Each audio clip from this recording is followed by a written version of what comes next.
And whoa. Hi everybody, I'm Juliette Thompson, the owner of Alegria Ranch. Alegria Ranch has been around since 2009, and our specialty is using the animals and all the assets on the ranch to help people with special needs. Today you're going to learn about farm life. This video has been especially made for ARC GNO, one of our favorite partners. They come here all the time and experience the animals and help them improve their lives. Hi, I'm Katie Nichols. I'm an instructor here at Alegria Ranch. I have a certification in teaching riders with disabilities from CHA. Hi guys, I have a treat in my hand as you can see. I also have a background in natural horsemanship, which means that I have studied horse behavior and I understand how horses think, and I'm able to take that horse behavior and the way their behaviors are and help riders learn how to understand the horse so they can be a better rider. Okay. Hello, my name is Belmer. I work here at the Alegria Ranch and I take care of this place, clean all the stalls and cut the grass and take care of the animals. And play with the kitties sometimes. So another thing that you'll find on a ranch or a farm is a barn. Here we have a barn that has stalls, and there are a lot of components that are part of a barn on the inside. So come on in and let's take a look at the inside. So on the inside of a barn, this is called a center aisle barn, which means the aisle is in the center of the barn. And in here we have the tack room. So in the tack room, you'll find all the equipment used to ride horses. So for example, this is a horse's bridle. A bridle goes on the head. This is to keep the flies away. The bridle goes over the head. You get the bit that goes in the mouth, and then here are the reins to ride a horse. Next, you'll find in the tack room, aside from a sink and things like that, these are all full of feed, you have different types of saddles. So this is called a saddle rack. This is where we keep all the saddles. And this is what's called an English saddle. An English saddle is used for a certain type of riding. A lot of times it's for jumping, type of riding that's called dressage. This is called the girth, which is used to hook underneath the horse to keep the saddle on. You can see it's very small and very lightweight. Over here, this is what we call a Western saddle. You can see side by side the real difference.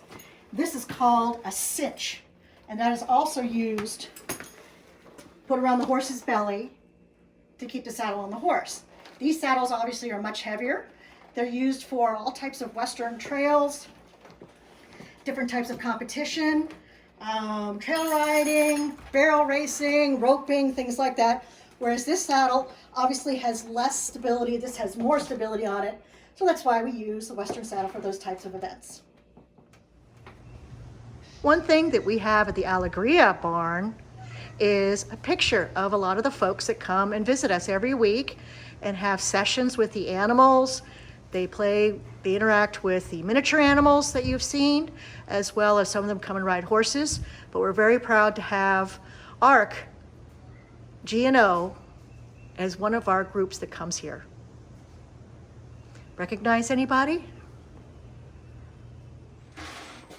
Also, you'll find in a barn, a lot of times there'll be a barn cat. Barn cats usually keep the mice away, except for when we feed them. This particular cat's name is Sugar, and she hangs out in the barn. She is not afraid of horses or anything. She's a wonderful, wonderful barn cat.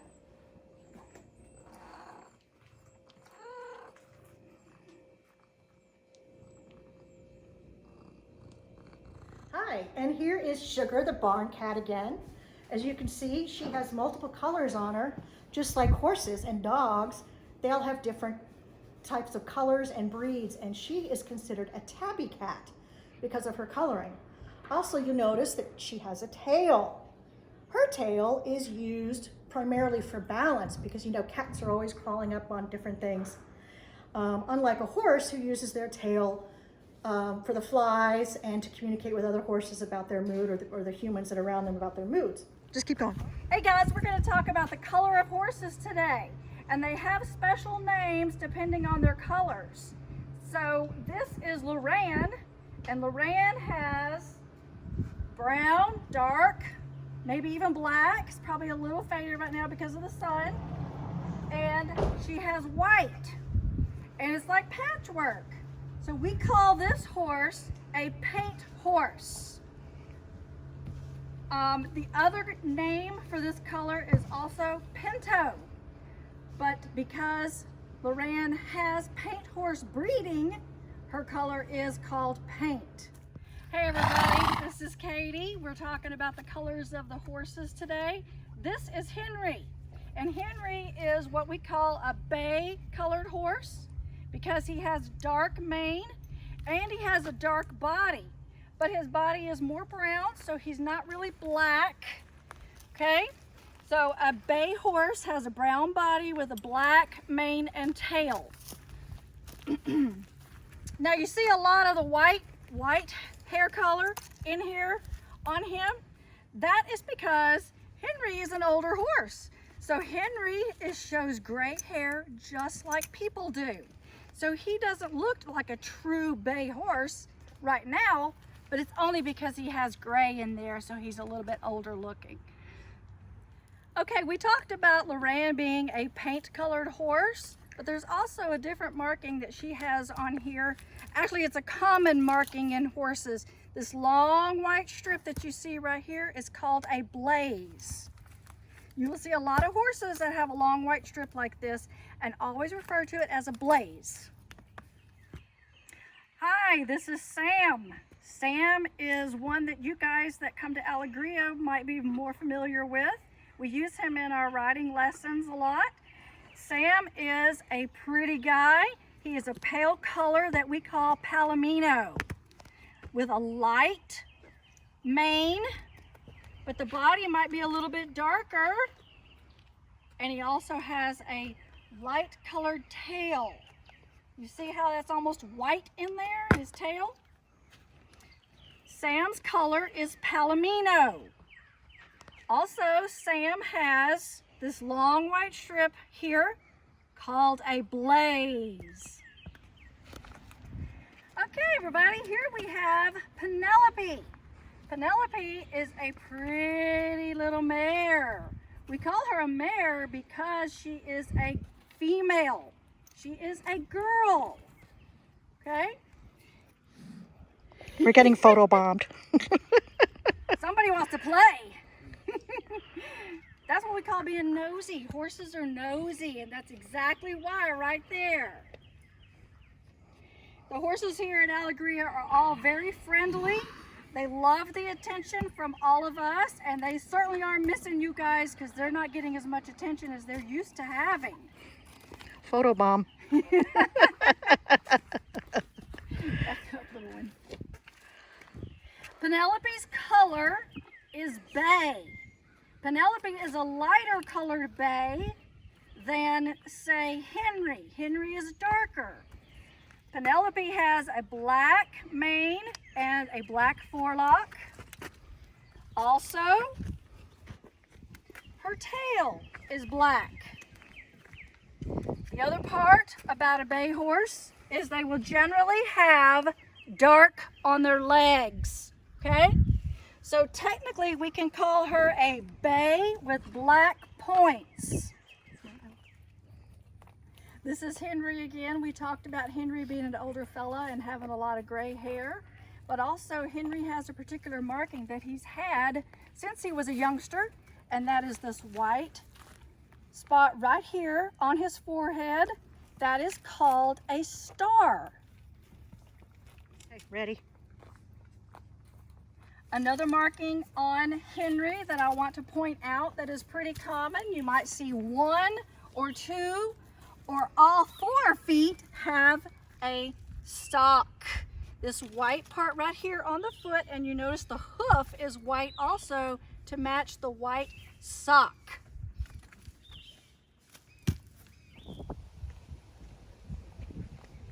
Hey everybody, I want to show you how to halter the horse. This is the halter. This is the lead rope that is clipped to the halter, okay? And you can see I have two eager friends who are ready to get haltered.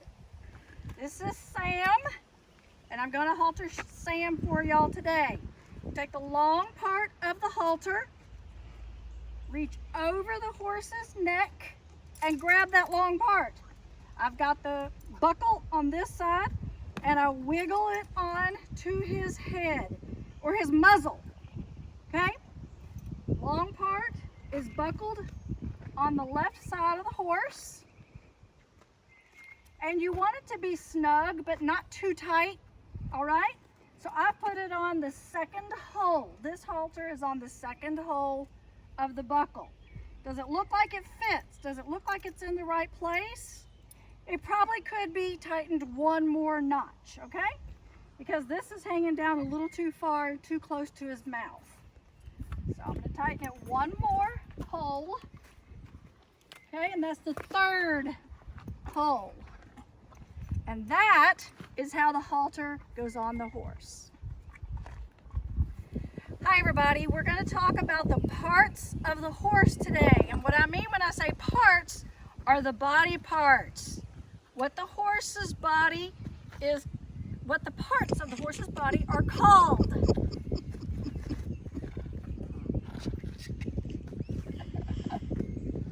This is Sam, and Sam has ears. Sam has 2 ears. And Sam is a really nice horse and lets me touch his ears. This is Sam's eye, and Sam has 2 eyes.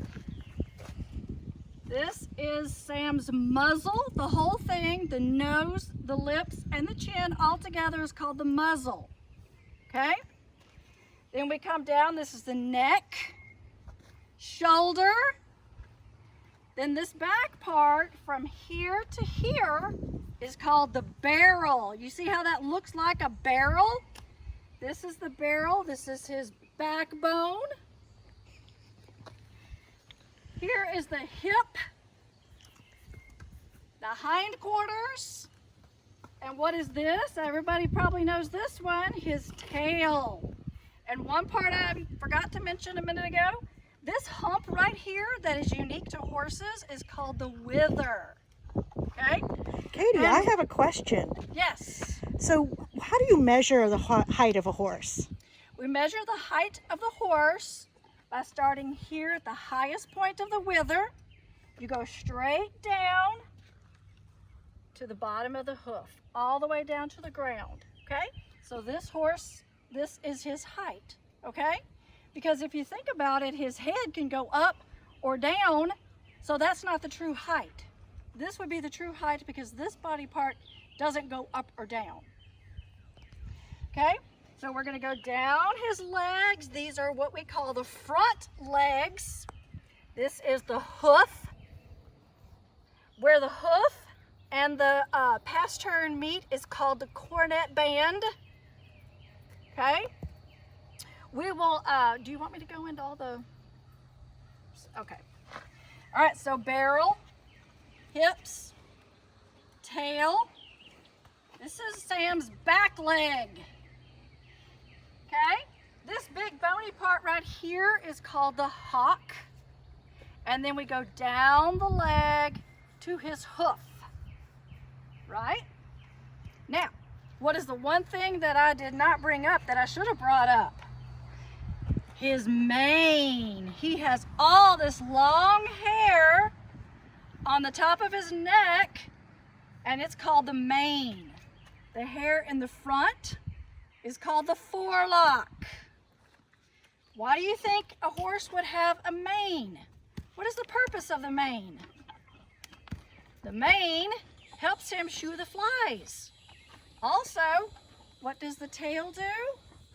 The tail helps shoo the flies. See how his tail can reach all the way up there to get those flies off?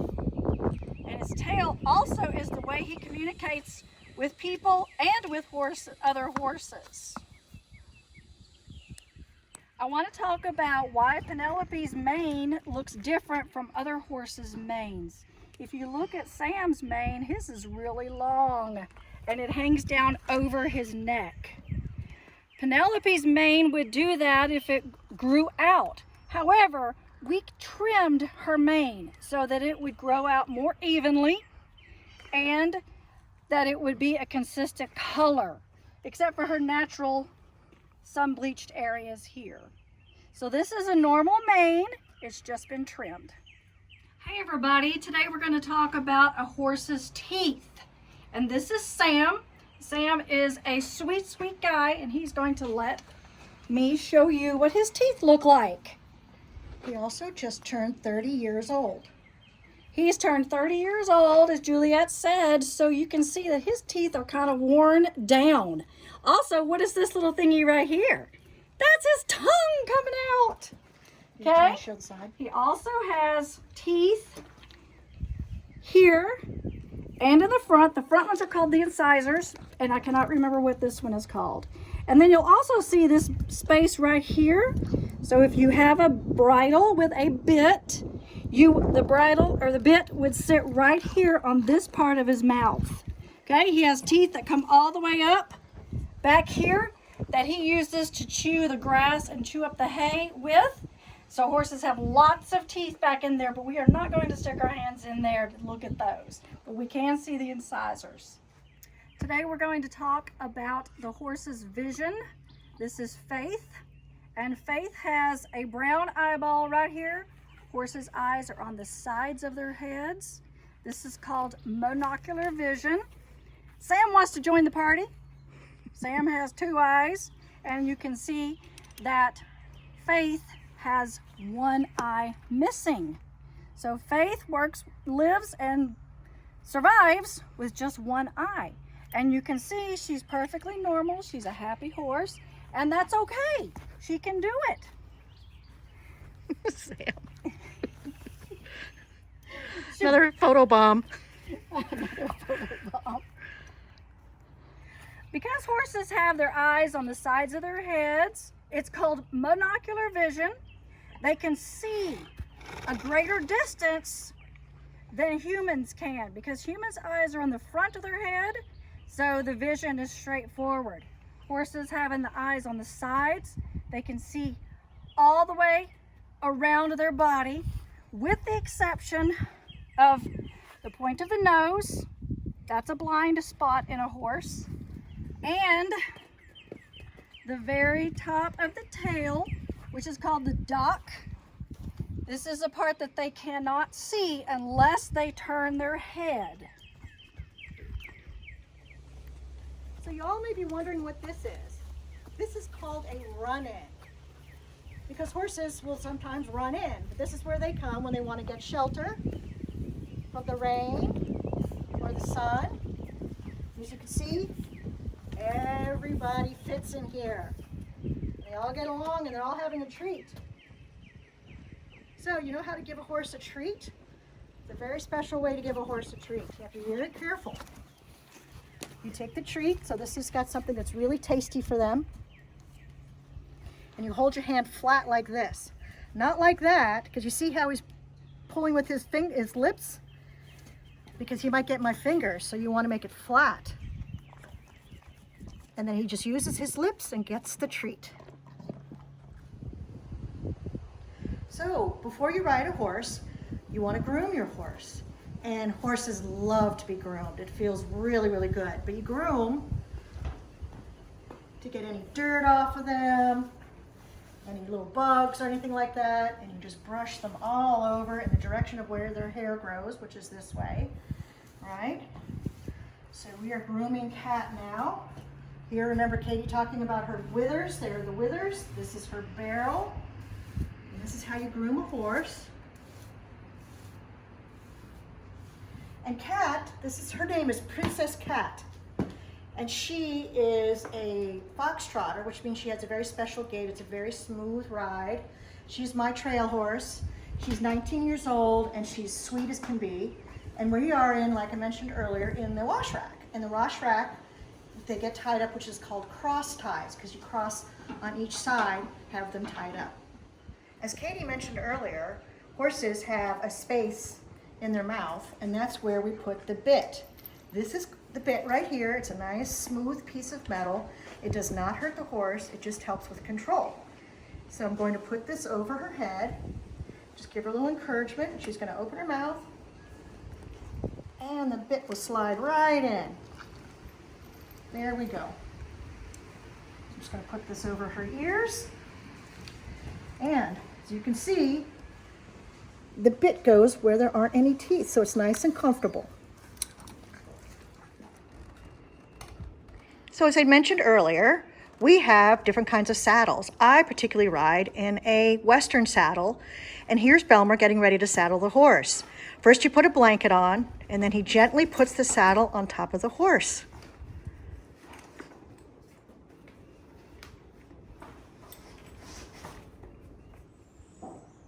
So as we mentioned earlier, horses have hooves, and this is Cat's hooves right here. This is hard like a fingernail.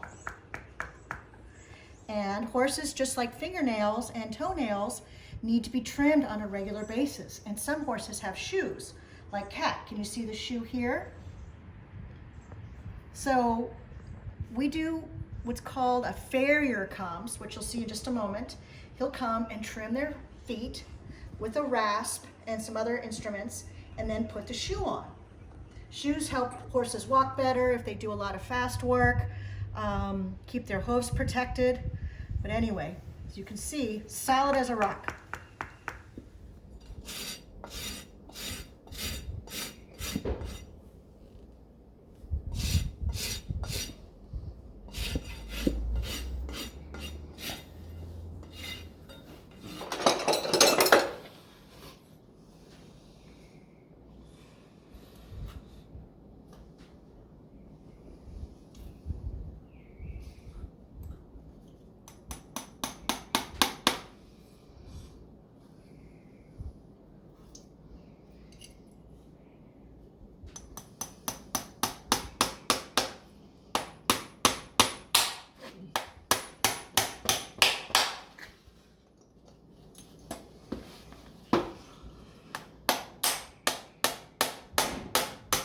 Hey guys, I'm Dr. Travis Holland. I'm a veterinarian, and I'm here to give some vaccinations to our horse here. So I'm just going to show you briefly how to give an IM shot. That's an intramuscular shot. So basically what you do is you look at the neck here. You got a big muscle right here on the neck. There's kind of a triangle area that you want to be aware of. Down here is the spine. Here you have the shoulder blade. And up here you have the big ligament called the nuchal ligament. So you want to stay in a triangle between all three of those things. So right about here. And what you do is kind of just pinch a little bit of skin. You're okay.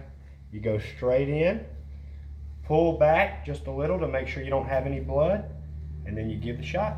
It's that simple. Thank you. Y'all have a good day. Here we are in the hay barn. And as Belmer is pointing out here, this is one type of hay that it's called a round bale. You can see how tall it is.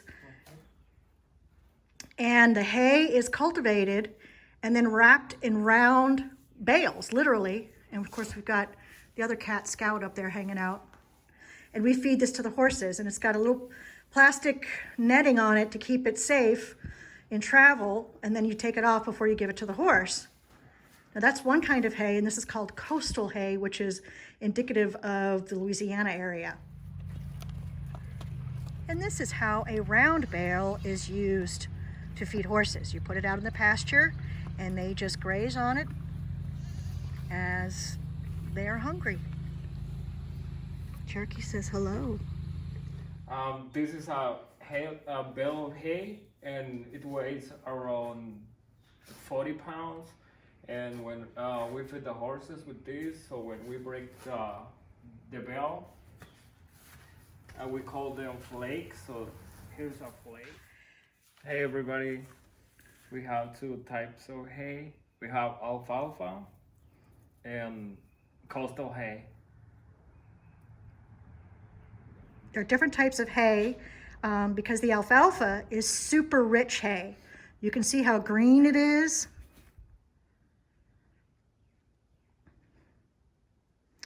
And it's usually used for horses that are very active. And then you have coastal hay, which has less greens in it. It's still healthy. They all eat it.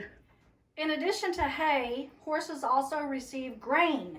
This is an example of what grain looks like. And horses love this, and we feed them usually twice a day, grain and hay.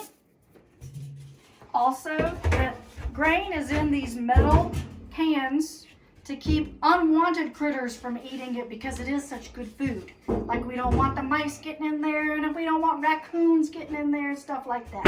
Okay? Hi everybody, today we're going to talk about the gaits of the horse. And we're also going to demonstrate lunging.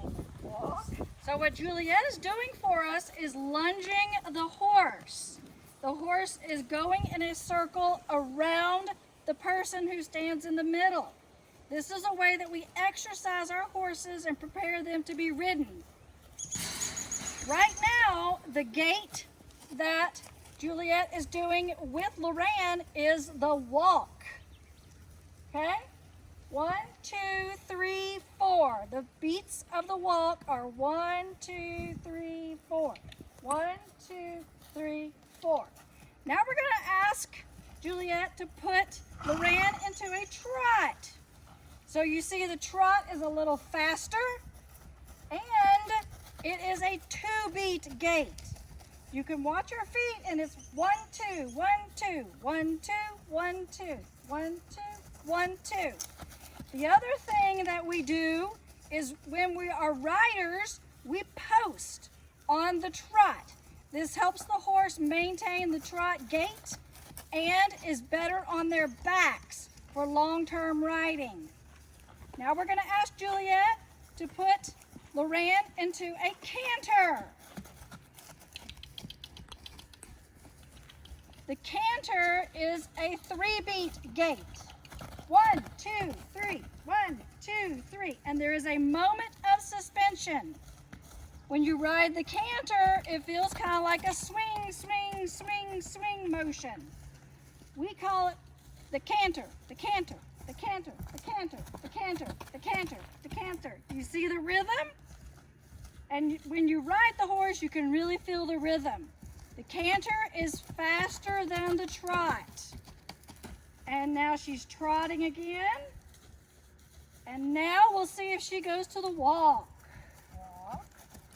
Walk. Down. She's still trotting, isn't she? Walk. Trotting next to the little minis. Walk. Walk. There's the walk. And let's see if we can get her to halt.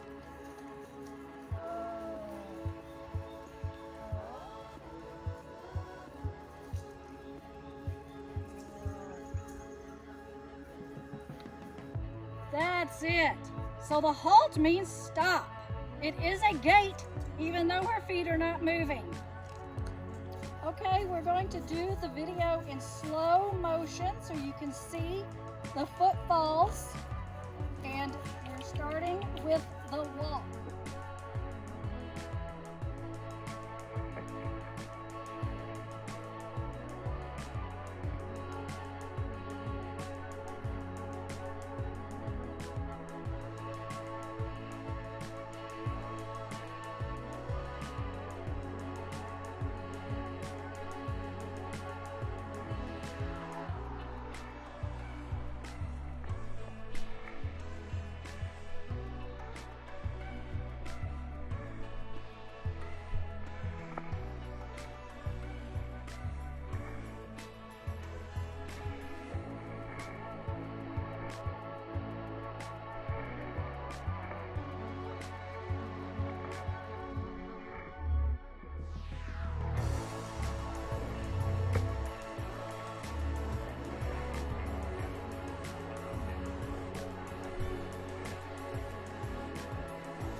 Hey guys, I'm Dr. Travis Hobbin. I'm the veterinarian, and I'm here to give some vaccinations to our horse here.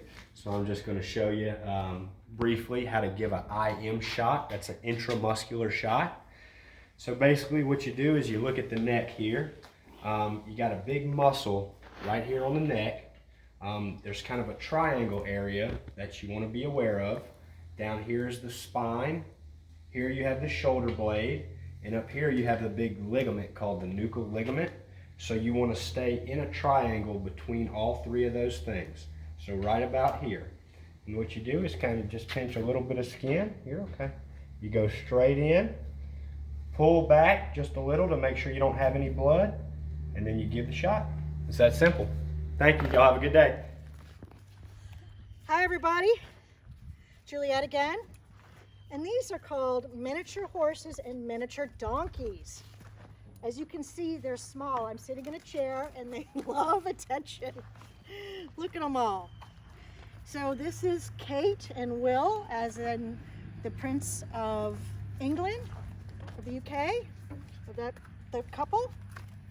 And they're super sweet. They're about 4 years old and they love attention, as you can see. So these are called miniature and not ponies because they actually are exactly like the large version of their big version. They're small versions of it, but proportionate, whereas ponies are different. But you can see they like to get attention. But they're just, the donkeys are just like horses. They've got their teeth, they got the molars back here, the eyes on the side. And this is Maverick. Maverick is a miniature horse. He's about 5 years old. And when he was born, he was this tall. And as you can see, they love attention and love to create mischief. So to give you an idea, I stand about 5'2", so they're about 3 feet tall. And he's a little dusty, but he's called a sorrel, because that's his sorrel color. But you see how dusty he is? It's because horses like to roll, and they also like cameras.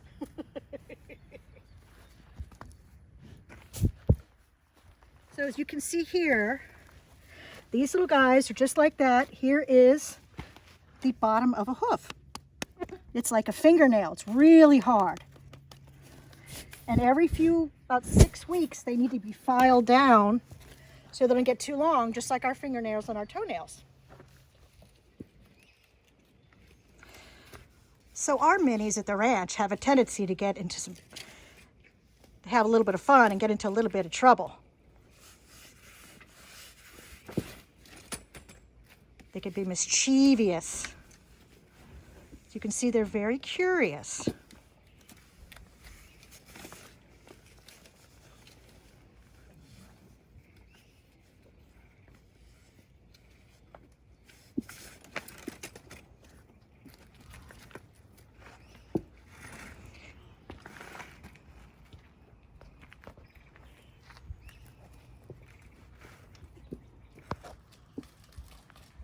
Here we have a couple of goats. One is going to the bathroom. And we have Itsy and Pepper. I'm sure you can guess this is Pepper because she's black and white.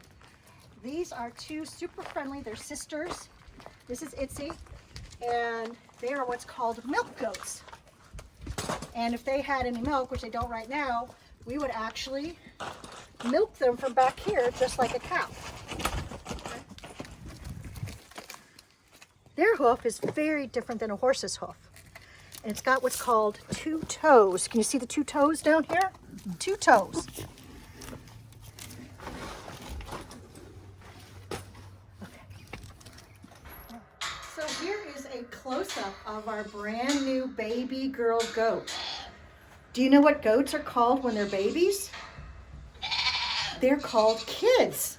So this is a kid, and she's crying for her mama. Look at her mama over here. They're talking to each other. Isn't she cute?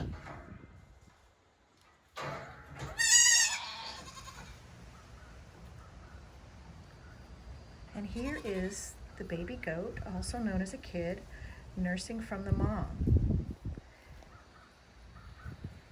See him down there wagging his tail? Well, I guess he's finished.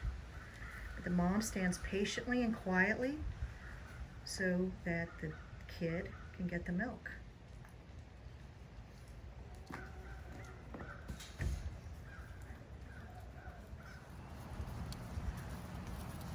So you know what else you can find on a farm or a ranch? Well, here at Alegria, we have sheep. This is Luna, and they love animal crackers, as you can see. This is Lucia. Luna's about a year old, and Lucia is about 6 months old. And you know, sheep have wool. Also next to these two folks, we have Marilyn the alpaca. Have you ever seen an alpaca before? She's very interested in the camera. So she's full grown. She's about 5 years old. She likes animal crackers too. They have very different type of fur or hair or wool, whatever you want to call it. It's very, very fine. You use a lot of this. You'll shave them and use the shavings for sweaters and things like that. Now wool that comes from sheep is what you use in scarves and coats and things like that, and keeps us warm. And these are very unique sheep because they're called harlequin sheep because they're spotted. Most sheep don't have spots like this, and they're actually very, very rare. So, see, and they, like I said, they love animal crackers. Hey everybody, I have with me today John and Megan, and we're going to talk about, or I should say they are going to talk about chickens and bees, or what you could also find on a farm. Here we have Peanut. Peanut is a Bantam Cochin. Bantam means little, so she's a little chicken and she hatched a little chick. She had to sit on the egg for 21 days and then it hatched. And right away, the mommy chicken leads the baby to food, and they can eat the same food as their mother from day one.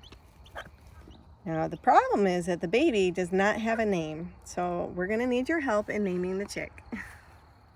So Peanut is teaching her baby what can be eaten, and so she will cluck softly to the chick so that the chick knows what is food. And the baby will stay with her and occasionally run into her feathers to keep warm. Very important to keep the babies warm because they don't have enough body heat to keep themselves warm in the first weeks of life.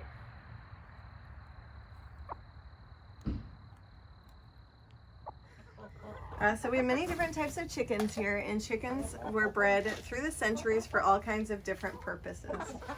Most of the ones here are made for laying, and some of them are made for eating. So this striped chicken is a barred rock. It's one of the most common chickens in the United States, and they lay a brown egg. This chicken that's brown and red with the floppy comb is called a cream leg bar, and she's made to lay blue eggs. This little dirty chicken is called a sultan, and they were bred to be ornamental, which means they're pretty to look at. So Megan, what are you feeding them right now? This is called scratch, and it's just seeds and nuts, and it's like a snack. It's like eating popcorn, and they really like it. Otherwise, we feed them pre-made chicken food, and that has all of the vitamins and minerals and protein that they need for the day. And so we're looking at the feeder right now.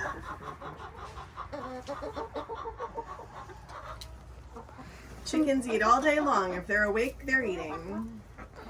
Don't they eat little bugs too and things like that? They will eat anything. They will eat bugs, they will eat lizards, they will eat mice. They eat grass. They love trash. So how long do chickens live for, Megan? The average chicken lifespan is about 8 years. They lay eggs usually only for the first 4 years, but some can lay into later years, and I've even heard of chickens living to be 20. Yes, right.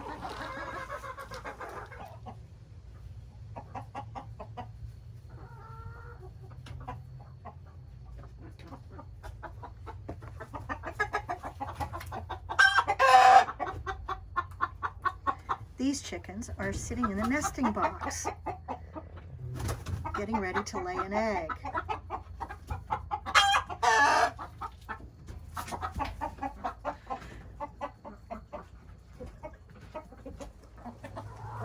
So Megan, can chickens fly? Chickens can fly, but not as well as other birds like sparrows. They can fly onto this roof pretty easily. It's only about 8 feet tall. And in the wild, they will sleep up in branches. The bar in the back is where they sleep. It's called a roosting bar. And they all sit next to This bar right here? Yep. That's their bed. So they sleep sitting up? They sleep sitting. Or sitting, okay. He's pretty skeptical of this situation. Come here, peeps.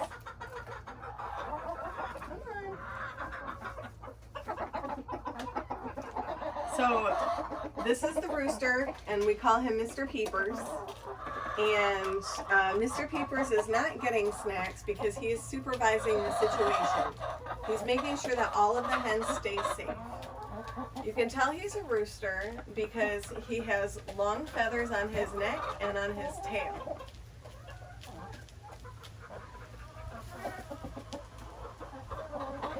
He also crows a lot, and if we let him out, you can watch him. It's called tidbitting, and they make cute little peeping noises to tell the hens where the snacks are. So Megan, what is the red thing called on the top of the rooster's head? That's called a comb. Both male and female chickens have them. The males are usually a little bit bigger, and there's different kinds. You can see that a lot of the chickens in here have straight combs. Mr. Peepers has what is called a walnut comb. And the Sultan has there's no name for this comb. It's just called the Sultan's comb, and I think it looks like devil's horns. Look how cute. And the Sultan, it rained yesterday, so she's extra muddy, has extra toes. Well, we have 2 hives here at Twin Pines, and each one can contain tens of thousands of bees, and each one also only has 1 queen, and she's responsible for laying eggs, giving birth to pretty much everybody in there. She can lay up to 1,500 eggs a day, and so she's everybody's mom in there. The different bees have different jobs. The ones you can see now flying around are foragers. They go out and they collect honey, or they collect nectar and pollen, and they bring it back to the hive. They're greeted at the entrance by guard bees, and the foragers can forage up to 3-mile range, so they have a very long range where they can go, and they use their very good sense of smell. They can actually smell better than dogs, and they'll find different flowers and get their nectar from there, bring it back to the hive, where they fill up little honeycomb cells, and after they dry them out, it turns into honey, and we can extract them from the frames and eat it. So John, how do you not get stung? Well, when I go into the hive, I wear my bee suit, and I hit them with smoke. I have a little smoker that I fill with pine needles, and it puts out smoke. And since bees communicate with each other by smell, the smoke masks their, what we call pheromones, that they use to set off the alarm, so they can't just gang up on me and attack me and sting me. They'll still get a little bit upset, but generally they stay very calm when I'm in there. So John, do you think you can show us inside the hive? Sure, I'll go put my suit on, and I'll go inside there, and I'll show you some frames. Okay, so here we have the hive boxes that house the hive. It's just basically 4 sides, and these are the frames that I talked about earlier. These are what the bees live on. This is a plastic foundation here, but it's coated in beeswax, so they're attracted to it, and they will start building honeycomb off of these. And each one of these boxes holds 10 of these frames. They go in, hang like this, and it goes all the way across, 10 of them, and they build it out with comb. And some of it gets filled with what's called brood, which is basically the eggs. That's what the queen lays her eggs in. And then the others are honeycomb, where they deposit their nectar and dry it out, turn it into honey. And then they put a wax cap on top of the nectar when it's done transforming the honey. And we cut that off and spin the frame really fast, and it flings the honey out, and we catch it and eat it. So that's where the bees live. So John, what are you doing right there? I'm pumping what's called the bellows. It pushes air into the chamber here, and it just oxygenates the fire in there, because fire needs air to burn. So it's just helping the fire get going. And once this gets nice and smoky, I'll be able to pump it and push air out the top here and direct it towards the bees, just so I can keep them calm. And pine needles make very good smoke because it's nice and cool. You won't burn the bees, and they burn for a very long time and put out a lot of smoke. So they work very well for this occasion. So now you're finishing suiting up, right? Yeah, I may need the gloves so I can reach in there and not burn myself. Try to put this on, it's kind of clumsy.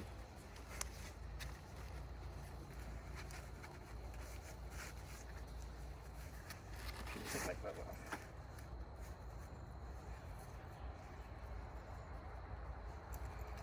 So you're zipping it so it makes a complete enclosure, right? Yes, you don't want any bees to get into your veil. They do like to, when they do get defensive, they like to go after the face. So it's good to keep them away from your face if you can. And now I should be completely bee tight.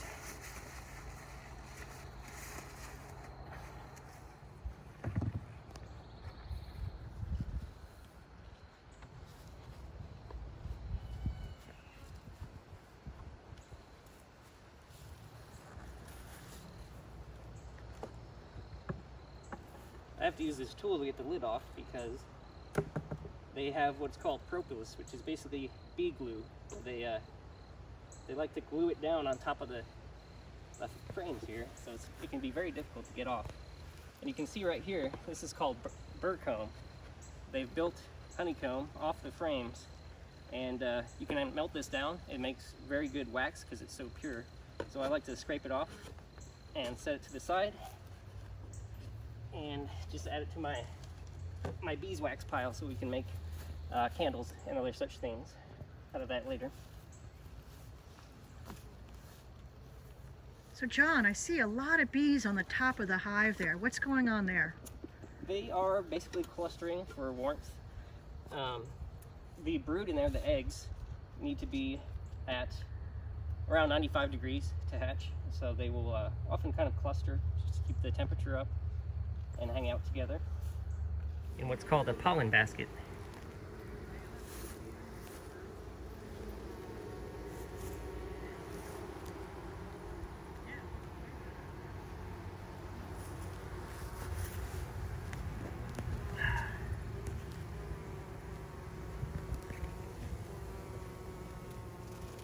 There you see a bee with pollen on her back legs. It's called the pollen basket. The bee goes foraging on a flower and picks up the pollen, brings it back to the hive on her back legs, and then it gets inserted into one of the cells. There's one on my arm right now. You can see the pollen on her pollen baskets. On this one, I don't know if you can see it very well. Let me shake some of the bees off. But there's white comb being built out. This is wax as they construct their honeycomb, and they've started to fill it with nectar. And as I said earlier, they'll control the humidity in the hive by beating their wings and drying out the nectar. And then once it reaches a certain moisture content, it becomes honey, and they cap it off with wax, and we can collect it from there. But they still have a long way to go here, so we're gonna let them. Alrighty, well, here's another frame of brood. You can really see the pattern on this one. And I'm just gonna check and make sure that there are eggs in there and the queen's laying.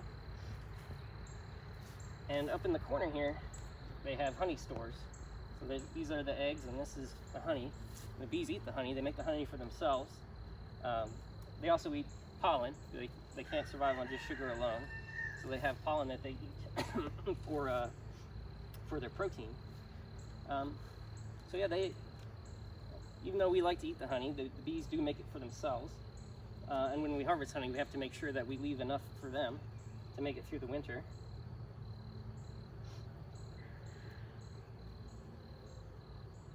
I just want to make sure that there's eggs in here. I can't really see, there's so many bees.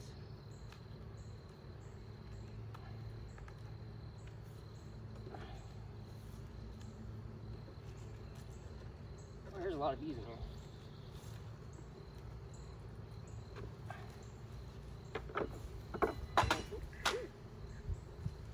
I know, I'm sorry.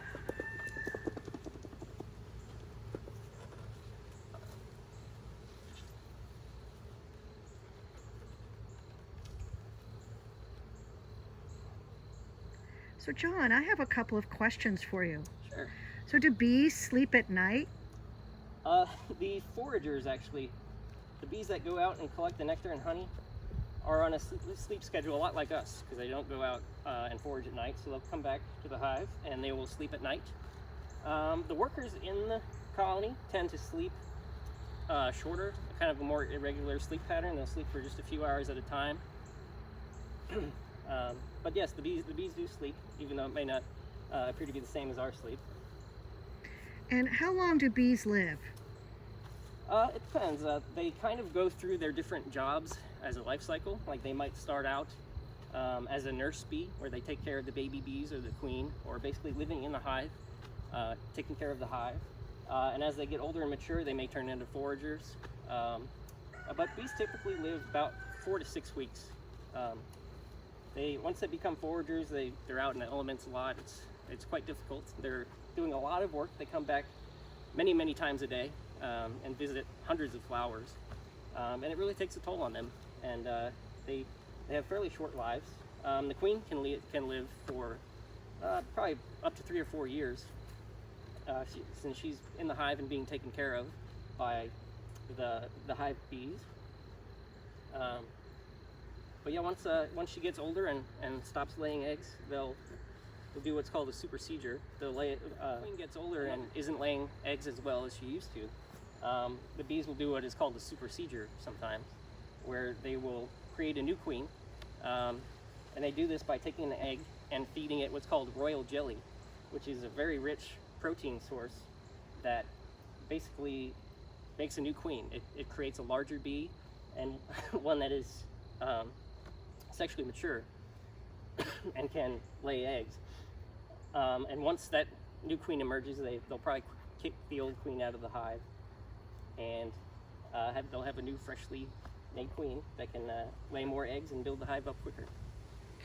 So there's a saying out there that if a bee stings you, the bee dies. Is that true? Yes, humans have rather tough skin, and when a bee puts its stinger in you and it pulls it out, it basically leaves the stinger inside you, and the stinger is attached to the rest of the bee's organs, and it'll pull out some of the organs, and the bee will die if it stings a person. They can sting other insects and survive, but humans and other mammals, it will kill a bee if it stings you. Hi, it's Juliet again.